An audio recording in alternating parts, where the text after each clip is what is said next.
Assalamualaikum warahmatullahi wabarakatuh. Innal hamdalillah nahmaduhu wa nasta'inuhu wa nastaghfiruh. Wa na'udzu billahi min syururi anfusina wa min sayyiati a'malina may yahdihillahu fala mudhillalah wa may yudlilhu fala hadiyalah. Asyhadu an la ilaha illallah wahdahu la syarika lahu wa asyhadu anna Muhammadan abduhu wa rasuluh. Allahumma shalli ala Muhammad wa ala ali Muhammad kama shallaita ala Ibrahim wa ala ali Ibrahim wa barik ala Muhammad wa ala ali Muhammad kama barakta ala Ibrahim wa ala ali Ibrahim innaka Hamidum Majid. Faqala Allah Ta'ala a'udzu billahi minasy syaithanir rajim. Bismillahirrahmanirrahim. Wa ma umiru illa liya'budullaha mukhlishina lahuddin hunafa wa yuqimus sholata wa yu'tus zakata wa dzalika dinul qayyimah. Syukur alhamdulillah marilah senantiasa kita panjatkan kehadirat Allah Subhanahu wa taala atas seluruh limpahan nikmat yang telah Allah berikan kepada kita. Shalawat, salam dan keberkahan kita mohonkan kepada Allah agar senantiasa tercurah kepada Rasulullah Muhammad sallallahu alaihi wasallam dan keluarganya, sebagaimana Allah telah mencurahkan sholawat, salam dan keberkahan kepada Nabi Allah Ibrahim alaihissalam dan keluarganya. Ibu, bapak dan saudara yang mudah-mudahan dirahmati oleh Allah. Allah Subhanahu wa taala telah berfirman di dalam Al-Qur'an surah Al-Bayyinah ayat yang kelima.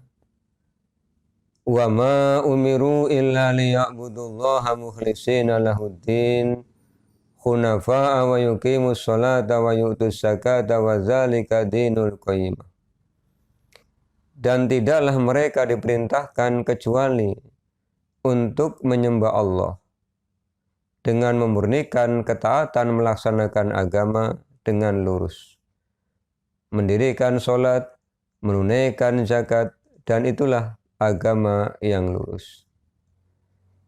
Dari Al-Quran surah Al-Bayyinah ayat 5 kita bisa mengetahui bahwa Allah Subhanahu wa taala telah memerintahkan kepada manusia untuk melakukan penyembahan kepada Allah dengan murni, atau dengan bahasa yang lain, dengan keikhlasan.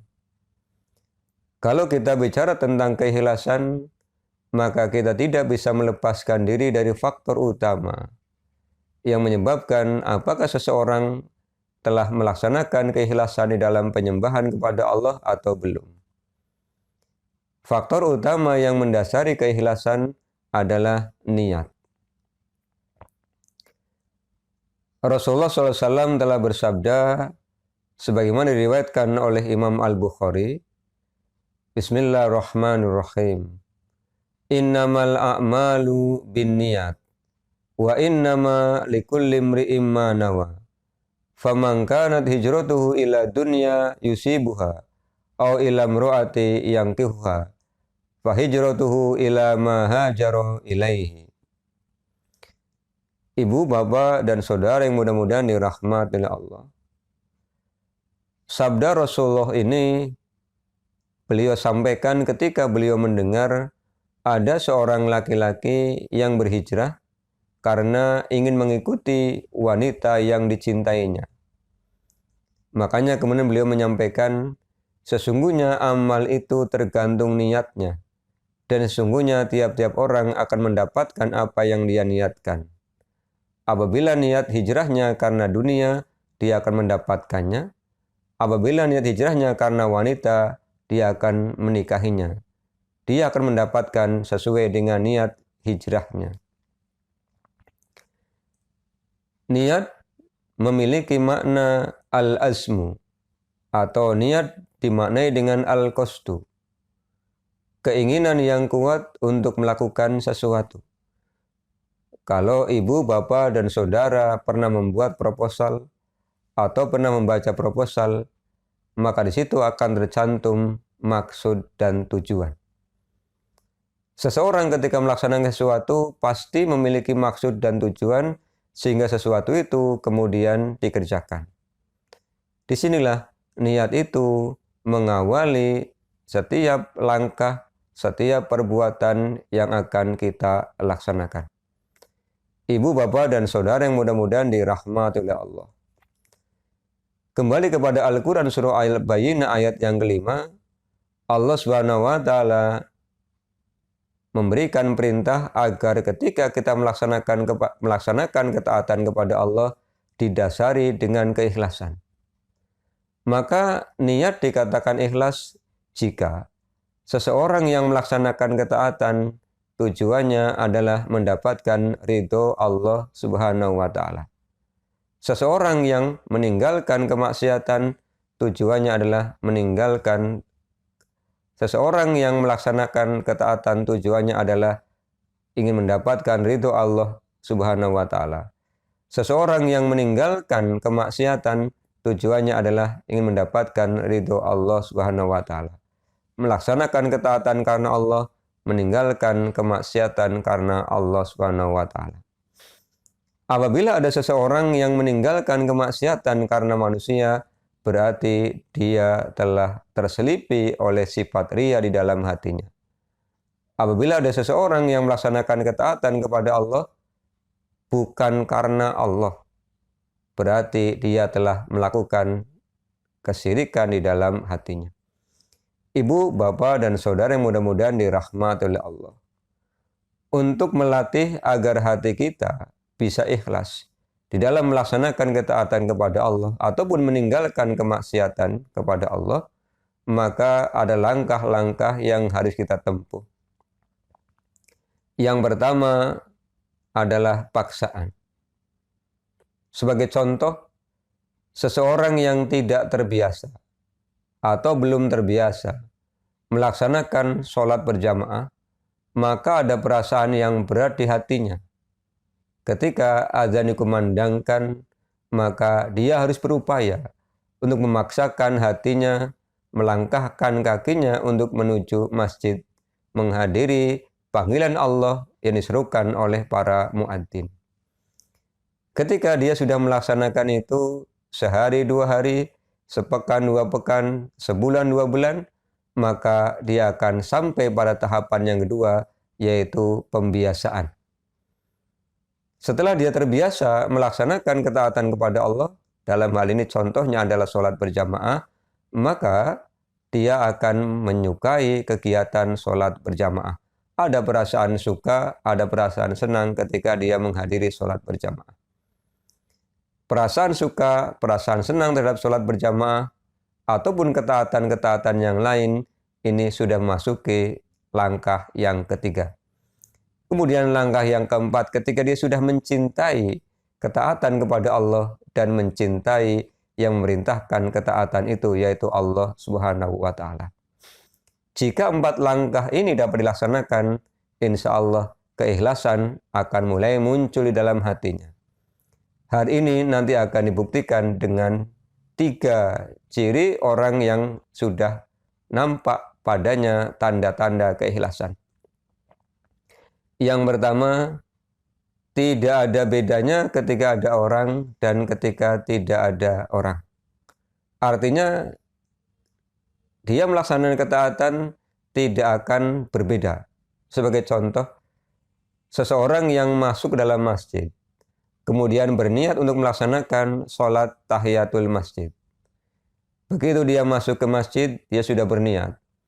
Di rakaat pertama membaca Al-Quran surah Al-Fatihah, kemudian membaca Al-Quran surah Al-Kafirun. Di rakaat kedua, dia membaca Al-Quran surah Al-Fatihah, kemudian membaca Al-Quran surah Al-Ikhlas. Hari berikutnya, dia masuk dalam masjid lagi. Ketika dia masuk dalam masjid, sudah banyak orang. Dia melakukan hal yang sama. Tidak mengadakan perubahan, tidak memperpanjang bacaan surahnya, hanya karena ada orang-orang yang sudah ada mendahului dirinya. Atau sebagai contoh yang lain, ketika dia mau berinfak, ada orang atau tidak ada orang yang sudah diniatkan di rumah untuk diinfakkan karena Allah, tidak akan dia tambahi. Atau kalau tidak ada orang, tidak akan dia kurangi. Karena orang yang ikhlas, yang dia butuhkan hanya penilaian Allah Subhanahu wa Ta'ala. Kemudian yang kedua, orang yang ikhlas, orang yang tetap berada di dalam ketaatan, tetap meninggalkan kemaksiatan kepada Allah ketika dia dipuji atau ketika dia dicela. Pujian dari manusia tidak akan menambah semangat ketaatannya kepada Allah. Celaan dari manusia tidak akan mengurangi semangat ketaatannya kepada Allah Subhanahu wa taala. Karena orang yang ikhlas hanya ingin mendapatkan penilaian dari Allah Subhanahu wa taala. Ibu, bapak, dan saudara yang mudah-mudahan dirahmati oleh Allah. Kalau kita pikirkan, kita bayangkan, kita hidup ini seperti orang-orang yang sedang mengikuti perlombaan. Kemudian di hadapan kita ada juri yang sedang menilai kita.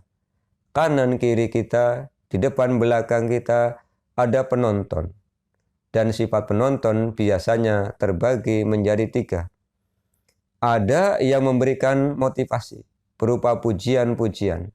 Ada yang memberikan pelemahan semangat berupa celaan-celaan. Dan ada yang apatis. Sebagai peserta lomba yang baik, tentu pujian, tentu celaan, tentu sifat apatis penonton tidak perlu kita hiraukan. Karena yang paling utama adalah bagaimana penilaian juri kepada kita ketika kita diibaratkan sebagai peserta lomba.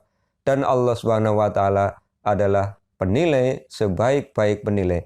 Maka celaan ataupun pujian tidak akan mempengaruhi semangat ketaatan kita kepada Allah Subhanahu wa taala. Kemudian yang ketiga, orang yang sudah mulai ikhlas di dalam hatinya akan merasakan kebahagiaan manakala dia melaksanakan ketaatan kepada Allah Subhanahu wa taala. Ibu, bapak, dan saudara yang mudah-mudahan dirahmati oleh Allah. Mengawali ketaatan dengan niat karena Allah, suatu saat bisa saja ketika pelaksanaan ketaatan ini belum selesai, bisa bergeser. Sebagai contoh, dari rumah sudah berangkat ke masjid untuk melaksanakan sholat berjamaah, niatnya karena Allah. Niatnya menghadiri panggilan Allah. Niatnya ingin mendapatkan keridhaan Allah Subhanahu wa taala. Mungkin di jalan bertemu dengan seseorang yang menyampaikan pujian-pujian, maka boleh jadi hati itu akan bergeser. Hati itu kemudian muncul perasaan ujub. Hati itu muncul perasaan bangga. Ternyata sudah menjadi orang yang soleh, sehingga ada orang yang memuji. Atau mungkin di tengah perjalanan bertemu dengan teman yang menyampaikan celaan. Mungkin saja muncul kekecewaan. Maka menjaga niat dari awal dipertahankan pada saat melaksanakan ketaatan kepada Allah Subhanahu wa taala. Kemudian niat yang sudah karena Allah Subhanahu wa taala juga dijaga sampai dengan akhir ketaatan. Karena boleh jadi ketika sudah melaksanakan ketaatan akan terselip bisikan di dalam hati, Anda adalah orang yang taat, Anda adalah orang yang soleh. Maka hatinya akan membenarkan sehingga muncullah sifat ujubnya, merasa bangga di dalam dirinya bahwa dirinya sudah taat, dirinya sudah soleh. Ketika muncul perasaan seperti ini, hadirin ibu, bapak, saudara yang mudah-mudahan dirahmati oleh Allah, segeralah berlindung kepada Allah Subhanahu wa taala. Karena setan akan senantiasa berupaya untuk merusak niat awal kita, merusak hasil akhir kita, dan mengharapkan agar kita rugi. Akhirnya marilah kita berlindung kepada Allah, memohon kepada Allah Subhanahu wa taala agar Allah senantiasa membimbing hati kita, menjaga hati kita agar senantiasa ikhlas di dalam melaksanakan ketaatan kepada Allah, meninggalkan kemaksiatan-kemaksiatan kepada Allah Subhanahu wa taala. Karena hidup yang kita cari adalah ridho Allah, ampunan Allah, dan rahmat dari Allah Subhanahu wa taala. Demikian, mudah-mudahan mencerahkan. Wal afu minkum. Assalamualaikum warahmatullahi wabarakatuh.